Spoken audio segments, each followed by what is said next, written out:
Gloire à l'Éternel. Recherchez la paix avec tous et la sanctification sans laquelle personne ne verra le Seigneur. Luka Kinyana Moringa. Luka Popetolama. Alléluia. Luka Kinyana Motonyoso. Petolama Libosona Yawe. Nakoye Bisayo Lelo. Kwibina Nzambe Koyo. Mesdames et messieurs, c'est votre rendez-vous, les rendez-vous de chaque vendredi et dimanche sur la télévision responsable. Vous l'avez déjà certainement compris, Droit et Société, c'est cette émission qui vous permet de comprendre les réalités de la société sur les plans juridiques, dans les méandres de la justice, bien entendu. C'est dans Droit et Société. Aujourd'hui, nous sommes encore une fois de plus en place pour cette fois-ci nous interroger ensemble quid de la loi sur la réforme de la Commission électorale nationale indépendante, cette loi organique qui a déjà été votée depuis le mois de juin dernier. Qu'est-ce qui se passe? Les avantages, les inconvénients de la loi sur le plan juridique, la politique a analysé de sa manière. Mais maintenant, nous allons analyser sur le plan de droit. Est-ce qu'il y a-t-il des avantages? Y a-t-il des inconvénients également par rapport à cette loi organique portant organisation et fonctionnement de la CENI? On le saura ensemble dans cette émission du jour. Merci de nous faire confiance. Aujourd'hui, nous recevons pour vous Maître Josué. Maître Josué, bonjour. Bonjour, messieurs les journalistes. Merci d'avoir accepté notre invitation. Merci, messieurs les journalistes. Voilà, c'est avec Maître Josué que nous allons développer ces sujets. Mais avant d'entrer dans les vifs du sujet, Maître Josué, est-ce qu'on peut vous connaître? Parce que c'est la première fois que vous passez dans cette émission. Les téléspectateurs peuvent-ils vous connaître? Merci beaucoup. Moi, c'est Maître Josué Kabamba. Je suis le coordonnateur du Forum des Jeunes en Action, qui est un mouvement citoyen, ici à Lubumbashi. Voilà, Maître Josué Kabamba, qui a d'autres casquettes, mais nous les recevons ici en tant que juriste, bien sûr, pour développer la question. Une loi organique sur l'organisation, les fonctionnements de la Commission électorale nationale indépendante a déjà été même votée par les deux chambres du Parlement en République démocratique du Congo. C'est depuis le mois de juin 2021. En tant que juriste avéré, Maître Josué, qu'est-ce que cette loi vous inspire? Merci beaucoup, messieurs les journalistes. Par rapport à la loi, oui. Nous allons l'analyser parce que c'est à peine que la loi vient d'être votée. Ce n'est pas encore mise en place. Nous allons les juger, c'est lorsqu'elle sera mise en place. C'est une loi qui est nouvellement votée. Pour y arriver à la présente loi, nous devons faire d'abord une petite marche arrière. Voilà. Regardez comment est-ce que les anciennes lois, c'est la réforme de la CENI, ils ont produit quoi comme effet sur la société. Si nous faisons un peu une mise arrière, nous allons voir qu'en 2006, il y avait la loi sur la CI, qui était Commission électorale indépendante. Voilà. Cette loi, vu qu'elle a été votée ici, des dialogues de Saint-Sylvestre, de Sun City plutôt, je m'excuse, de Sun City. Et ces dialogues-là, cette loi nous avait causé beaucoup de préjudices dans les années de 2006 jusqu'en 2011. Ça, nous avions connu beaucoup de problèmes et beaucoup de dérapages dans cette mise en applicabilité de la loi. Dans les processus. Dans le processus. Alors, il s'avérait que la loi causait beaucoup d'inconvénients. Arrivé en 2011, les législateurs ont compris qu'il y avait beaucoup d'imperfections avec l'arrivée de la Constitution, la nouvelle Constitution. Ça a demandé en 2011 qu'il y ait une réforme de la loi électorale, de cette loi sur la CENI. C'est comme ça qu'on avait réformé cette loi afin que la loi soit adaptée à la Constitution, parce qu'il y avait des compatibilités avec notre Constitution, l'actuelle Constitution qu'on a, il y avait une compatibilité dans certaines dispositions de la loi organique. Ok, donc et quand on a quitté de 2006 en 2011, de 2011 à 2018, il y avait une autre loi organique. Aujourd'hui encore, les législateurs congolais préfèrent qu'il y ait encore des réformes sur la même loi qui subit toujours et toujours des modifications pour encore revoir certaines choses qui n'ont pas marché. Est-ce que c'est un problème de juristes qui n'ont pas fait leur travail convenablement ou c'est justement pour répondre aux besoins égoïstes des individus? Merci beaucoup. Par rapport à ça, moi je pense que les juristes, souvent les juristes s'adaptent aux demandes des politiciens. Il y a certains juristes, ils s'adaptent par rapport au régime, mais nous sommes Congolais, nous connaissons ce qui se passe. On peut faire quelque chose pour vouloir peut-être asseoir un pouvoir en place ou faire quelque chose qui va à l'encontre de la loi par rapport à certains avantages politiques ou inconscience scientifique. Mais déjà, quand vous êtes juriste, Maître Josué, vous plaidez pour la rationalité, en fait, et c'est que cette loi doit être profitable ou encore pour le bien-être de toute la population. Mais déjà, quand il y a des prises de position, tantôt on est de l'autre camp, on doit défendre ce qui est, tantôt on est de l'autre et on ne peut suivre que ce que l'autre camp pense. Ne voyez-vous pas que vous êtes en train d'embrouiller cette fois-là la population avec des propositions qui ne tiendront toujours pas debout? Et en 2023, 2025, 2028, 2033 ou encore, on va encore recourir à cette même loi pour la modifier encore davantage. Ne voyez-vous pas que ça devient en quelque sorte une instabilité de la population? Bon, je ne pense pas dans le sens là, mais selon moi, je trouve que par rapport aux réformes, on fait une réforme pour conformité, mettre quelque chose conformément aux réalités actuelles ou conformément à certaines lois qui sont révisitées. Voilà. C'est pourquoi je vous ai dit ici, dans l'entrée du jet, que cette loi électorale a été conçue ici d'un dialogue de la Sun City, où il y avait des politiques qui se sont mis autour d'une table, ils ont choisi, ils ont eu à discuter par rapport à la loi électorale. Alors, à l'arrivée du référendum en 2006, nous avions eu la Constitution. Mais cette Constitution, on a constaté qu'il y avait des dispositions constitutionnelles qui étaient tout à fait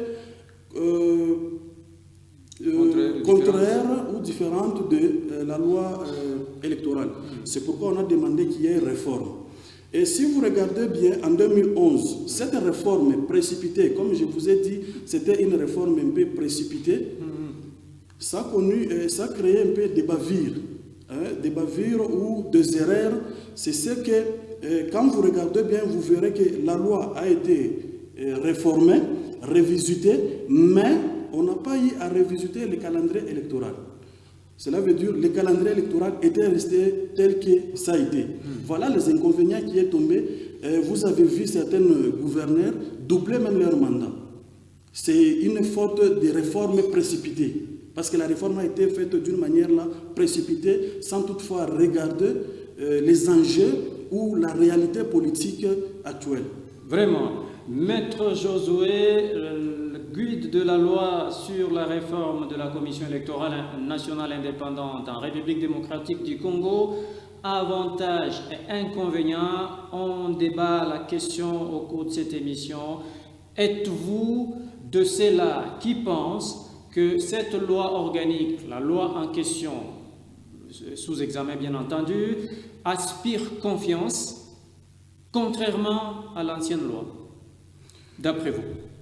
Oui, l'actuelle loi aspire confiance parce que lorsque nous faisons une comparaison par rapport à l'ancienne réforme de 2011, vous sentez qu'il n'y avait pas cet équilibre dans le partage de tâches ou de membres de l'Assemblée plénière de la CENI. Il y avait ce déséquilibre-là. La majorité détenait au moins 7 membres. Et les 9 qui restaient, les 8 qui restaient étaient partagés, l'opposition et la société civile. Il y avait déjà ce déséquilibre.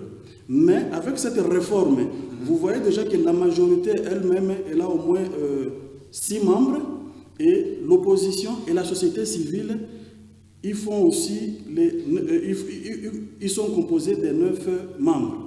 C'est qu'au total, ça fait au moins 15 membres. Il y a quand même cet équilibre-là. C'est pourquoi je vous ai encore dit ici qu'avec cet déséquilibre de la fois passée, il y avait par moment la loi électorale était dépouillée de son pouvoir. Comment ça? Lorsque déjà la majorité avait 7 membres d'office ou directement, il devrait avoir une décision positive ici du président de la CENI. Donc ce qu'elle pouvait décider, tant que majoritaire, ça ne pouvait que passer. C'est pourquoi vous avez vu avec, en 2006, avec M. l'abbé Maloumalou, il a été ici de la majorité politique. De la société civile. De la société civile, pardon. Il a été de la société civile, mais il a été passé parce que la loi n'était pas équilibrée. Arrivé encore en 2011, la même loi n'était pas encore l'organe, comment dirais-je, la loi organique n'avait pas le pouvoir total par rapport à l'élection du président de la CENI. C'est comme ça que vous avez constaté qu'en 2011, il y a eu aussi le président Ngoï Mulunda, ici des confessions religieuses. Il a été passé, il y avait un déséquilibre total. Maintenant, qui devrait permettre à ce que l'équilibre soit vraiment garanti par rapport à cette loi organique depuis 2006, 2011 à 2018. D'après vous, Maître Josué, qu'est-ce qu'il fallait faire en fait pour que réellement qu'on ressente l'équilibre ou encore les pouvoirs de la loi organique devant toutes ces institutions et toutes les opérations qui devraient être effectuées? Merci beaucoup. C'est pourquoi il y a eu cette réforme. Pour qu'il n'y ait plus de bavures ou de retombées par rapport à l'organisation des élections politiques. Et cette loi a été réformée cette fois-ci pour donner cet équilibre, cette démocratie au sein de la CENI, afin de se choisir le dirigeant ou le président de la CENI, ainsi les membres accompagnateurs de cette organisation, d'une manière équilibrée. Donc, je dirais, cette loi va quand même nous permettre à avoir un président qui sera incontesté par rapport au mode de vote ou de consensus prévu par la réforme de la loi. La réforme prévoit les deux modes de vote. Il y a le mode consensuel, par consensus. Les religieux ils peuvent se mettre autour d'une table, ils se parlent, ils votent un candidat, ils le présentent comme président de la CENI. En cas de l'absence de la consensus, la loi prévoit le mode de vote. Donc on va les renvoyer à la vote. Cette fois-là, ils vont voter par rapport, ils n'auront plus besoin de l'unanimité des parties prenantes, mais cette fois-là, c'est les votes qui vont choisir un candidat qui sera conduit à remplaçant de M. Corneille Nanga de la CENI passée. Parce que vous avez évoqué un cas récent d'ailleurs qui fait parler de lui, consensus au niveau des confessions religieuses. Il y a un président qui passe, tout d'un coup, deux confessions se retirent pour dire non, nous ne sommes pas concernés. C'est toujours dans cette même loi. Ne pensez-vous pas que la même loi que vous appréciez est encore ou encore détient un déséquilibre en son sein? Pourquoi? Parce que les deux modes dont on a parlé, donc vous avez évoqué tout à l'heure, le premier mode, le consensus, deuxième mode, le vote, mais tout le monde se cantonne sur le consensus. Pas de consensus, pas de consensus, ainsi de suite. On a oublié le deuxième mode. Pourquoi ça n'arrive pas? Est-ce que c'est parce qu'on n'a pas vulgarisé la loi organique en question, Maître Josué? Oui, je suis d'avis par rapport à ce que vous avez dit. Ils n'ont pas eu le temps de vulgariser aussi cette loi, mais seulement dans cette organisation de la CENI, toutes ces confessions religieuses, ils sont ici, ils ont toujours des tendances. Je vous ai parlé ici d'une question des tendances qui met souvent en cause nos lois, les tendances politiques. Cela veut dire que ces tendances-là, ils ne respectent pas la procédure. La procédure les a donné les deux modes de vote, par consensus et par mode de vote. Maintenant, lorsque la consensus n'a pas tenu, il fallait recourir à la deuxième mode qui est le vote. Mais vu les deux camps, vous allez constater que parmi les membres prenantes, il y en a ceux qui sont contre cette façon de se dérouler des choses. Ils sont en train de dénoncer plusieurs choses qu'on ne peut pas énumérer ici.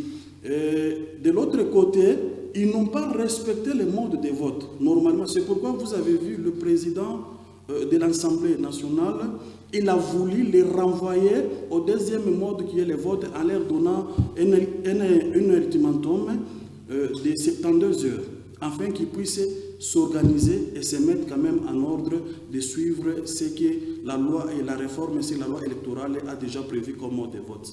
Vraiment, loi organique portant sur l'organisation et le fonctionnement de la CENI, il se pose encore des sérieux problèmes là-dessus, bien qu'elle a été déjà votée au mois de juin 2021 par les deux chambres du Parlement en République démocratique du Congo. La réforme en question a apporté certainement de résultats du genre. On aura 9 membres de la plénière au lieu de 6 comme avant. Les quotas de la société civile qui passent de 3 à 5.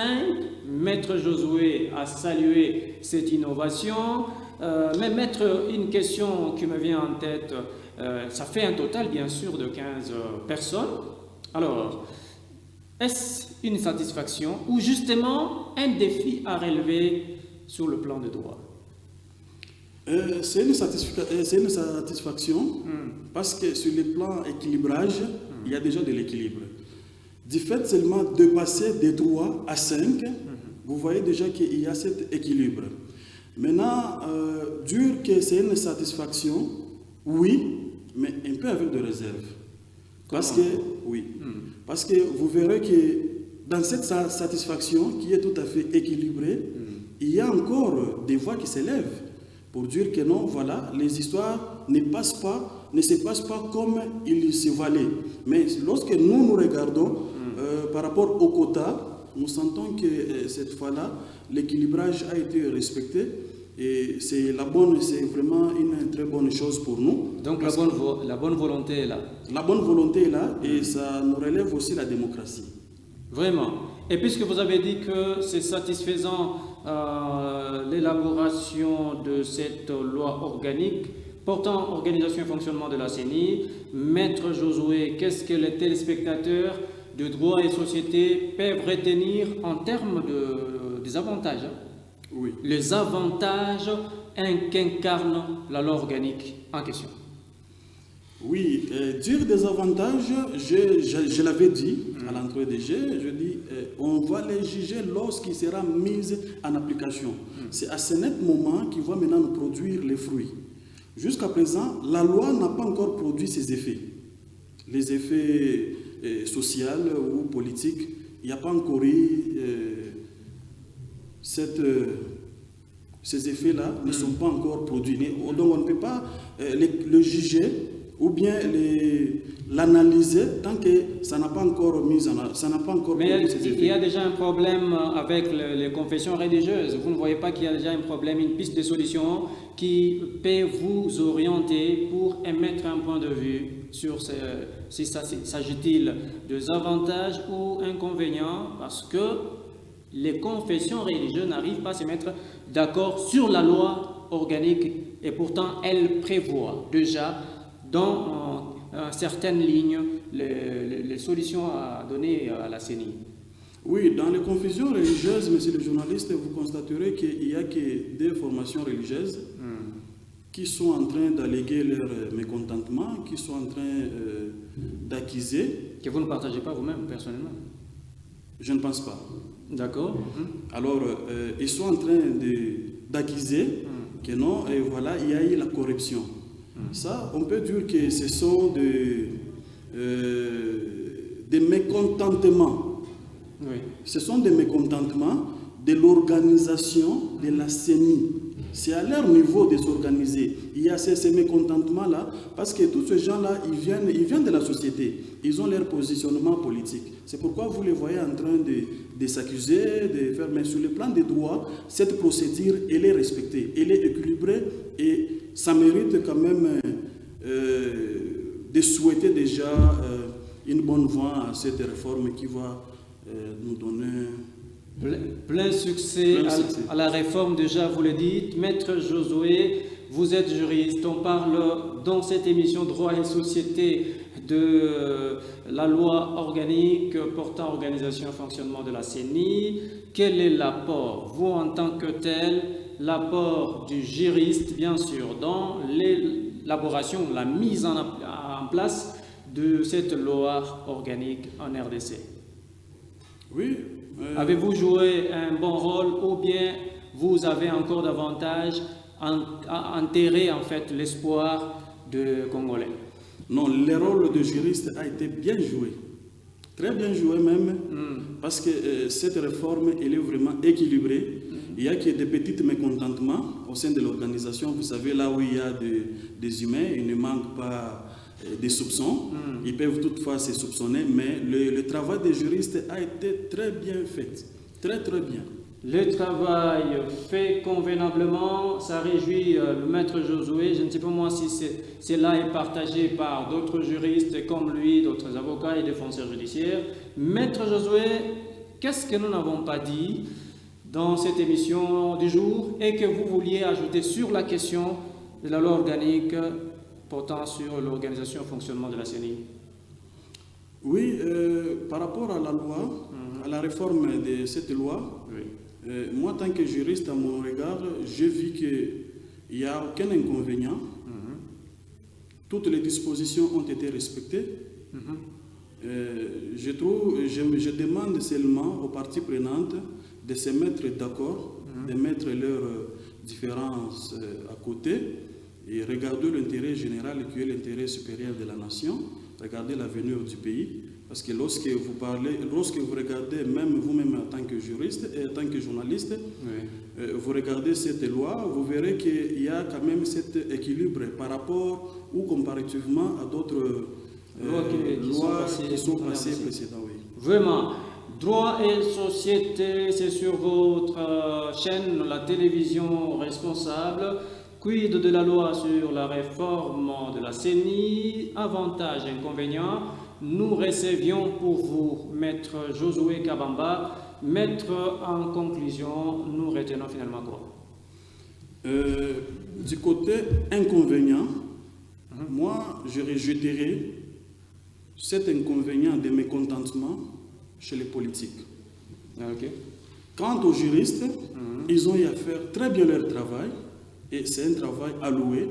Jusqu'à présent, il n'y a pas encore eu d'inconvénient. Il n'y a que les mécontentements, mais il n'y a pas d'inconvénient. Vraiment. Quelques insatisfactions tout simplement qui pourront être corrigées à la longue. Ça, c'est vraiment la parole de Maître Josué Kabamba qui était avec nous sur ce plateau pour les comptes de Droit et Société. Votre émission, l'émission de tout le monde. Toutes vos questions sont le bienvenu dans le message ou encore si vous voulez bien sûr WhatsApp, bien sûr, c'est canal parfait qui pourra nous faire parvenir toutes vos questions et nous y reviendrons avec beaucoup plus de force pour répondre concernant bien sûr la question, la loi organique portant organisation et fonctionnement de la Commission électorale nationale indépendante. Avantages, inconvénients, vous avez suivi Maître Josué que tout marche bien en dépit de quelques mésententes tout simplement liées peut-être sur le plan d'intérêt.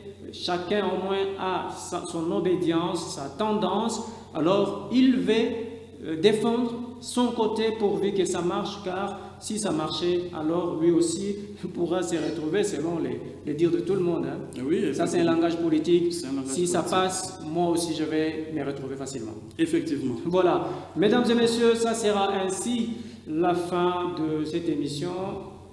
On accorde la parole à Maître Josué. Peut-être salutation à une personne. Merci beaucoup.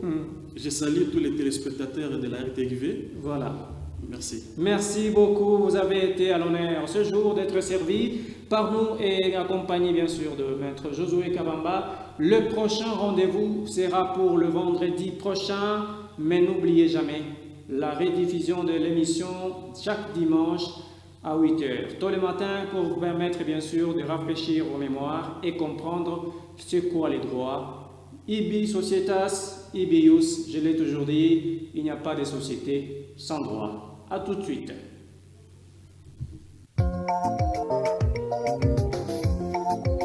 Gloire à l'Éternel. Recherchez la paix avec tous et la sanctification sans laquelle personne ne verra le Seigneur. Luka Kinyana Molina, Luka Popetolama. Alléluia. Luka Kinyana Motonyoso, Petolama Libosona Yawe, Nakoya Bisayo Lelo, Kwibina Lanzambe Koya.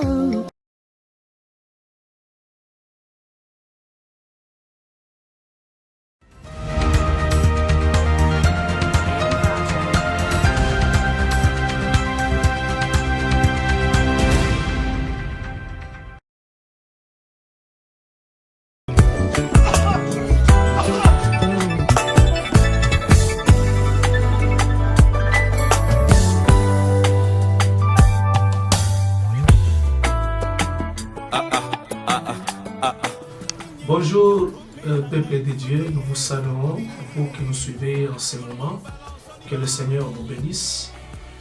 Nous venons vous présenter une émission très spéciale que nous avons intitulée « Rien n'est impossible à Dieu ».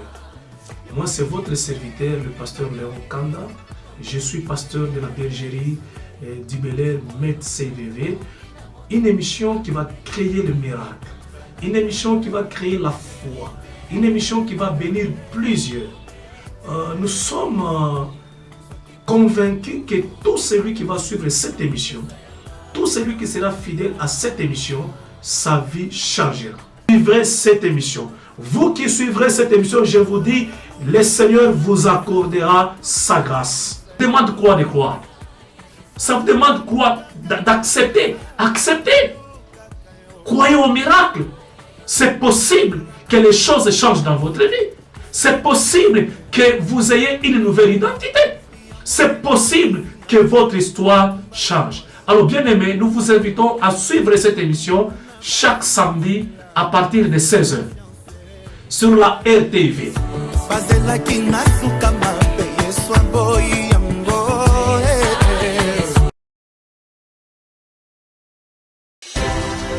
Les femmes aigles, toujours disponibles pour des grandes actions évangéliques, car elles sont porteuses du 4e message de Jésus-Christ. La cellule des mamans, CDMA en sigle, du ministère de l'Évangile pour tous, Centre Intervient Zéva organise une mini-croisade évangélique de bénédiction qui partira du mardi 24 au dimanche 29 août 2021 de 14h à 18h à la bergerie de Kilo Belobé située au numéro 3, avenue Vienzevois, route Kilo Belobé, quartier Naviondou, commune annexe.